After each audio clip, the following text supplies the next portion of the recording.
All right, you guys. So what we have been doing is creating equivalent expressions.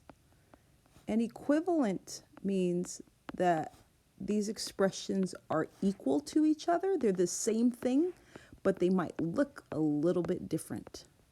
And the way we've been using or creating these is by using our distributive property. And don't forget, just like we've been talking about all week, distribute or distributive means to give out. In this case, we're going to multiply. So we've been creating equivalent expressions with the distributive property. So say, for instance, you finally get to come back on campus and see your friends. And maybe you're walking to math class and you see one of your friends that you knew in elementary school. And so you say, "Hey, what's going on? It's good to see you." And maybe your friend says back, "Hi, how are you?" And maybe as you're walking, you see a new student and they say hello to both of you. Essentially, you guys had the same goal. You wanted to greet each other and say hello or hi or hey, but you did it 3 different ways. But your goal was still the same. You all greeted each other. So you are equivalent, or your statements were equivalent. And that's what we're doing with our math, is we are creating equivalent expressions, or expressions that might look different but are actually the same. So let's go ahead and get started. I'm going to show you the first kind, which would be like a level 3. So for a level 3 problem, go ahead and write level 3 here.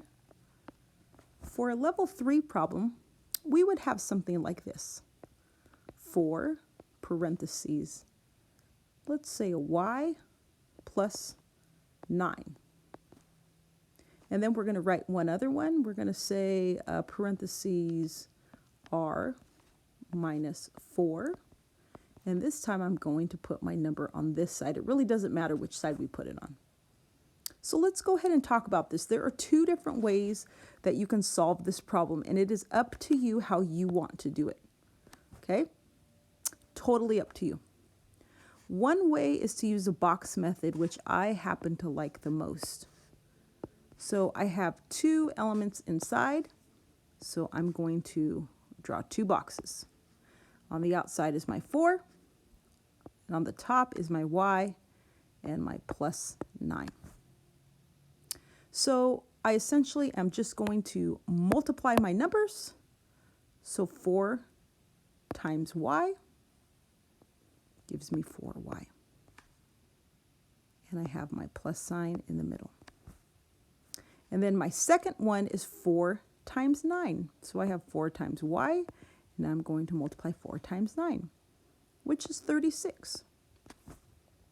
So now I can say 4y plus 36 is the same as 4 parentheses y plus 9. So I created 2 equivalent expressions. The one on top is the same as the one in turquoise. Okay? Well, let me show you a different way to do it, if you don't like to do it that way. Another way you can do it is simply by not drawing the boxes and distributing the 4. So I'm going to take this 4, which I circle, and I'm going to distribute it to the y and to the 9. So I have 4 times y, which is 4y, and 4 times 9, which is 36. And then I have to bring my plus sign down. So you see, the turquoise and the salmon color are the exact same, which means they are equivalent to this expression here. So there's one example. Let's do one more example before we get started with some practice. So here are 2 ways to do it. You can draw the box, and I have 2 elements inside the parentheses, so I'm going to do the same thing here. I have a r and I have a minus 4, and then I'm going to put the 3 on the outside. So again, I'm going to multiply 3 times 4, which is 12, 3 times r, which is 3r, and I have a subtraction sign in the middle. And if I don't like drawing a box, I can also just rewrite the problem and draw arrows. So I have my 3 on the outside. I'm going to distribute it, circle it, and distribute it to the 4 and to the R. So I have 3R minus 12. Either way, you see the turquoise and the salmon are the same. So now what you're going to do is you're going to practice a few problems, and then we're going to go on to our level 4. All right, so now that we've had some level 3 problems done, let's go on to what we call our level 4 problems, which are meeting the standard. So for a level 4 problem, the only difference is we might have a variable with a coefficient, something like this, 2x minus 3. Or something like 5d plus 7 times 2. So we just add a number in front of the variable. Again, we can use the box method, where we draw, because we have 2 elements inside, we're going to draw a box split in half.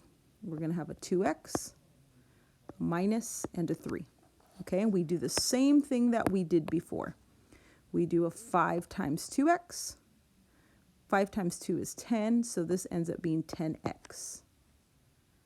And then we have a 5 times 3, which is 15, with a subtraction sign in the middle. If you don't like to do it that way, don't forget you can use just your parentheses. So you can distribute that 5 by circling the 5, drawing an arrow. Okay, in this case, 5 times 2 is 10. Don't forget your last name, which is x. 5 times 3 is 15, and we have a subtraction sign in the middle. You notice the turquoise and the salmon color are the exact same expression. So this turquoise one is equivalent or the same as the one on top, and this salmon one is the same as that problem, also as that expression. All right, let's do one last one just for good measure before you practice. So in this case, we have 2 elements inside, so I'm going to break it in 2.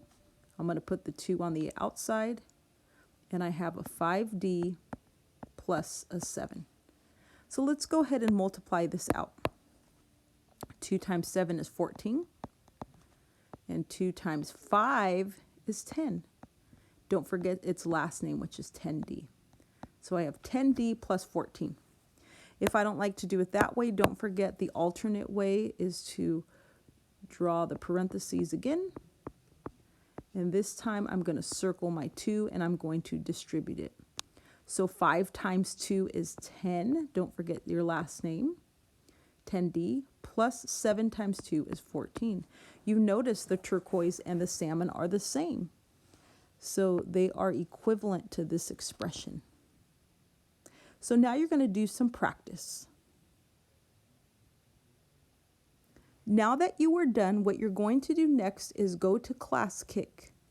If you are confused with the assignment name or number, you can also go to Google Classroom, and everything is listed there for you.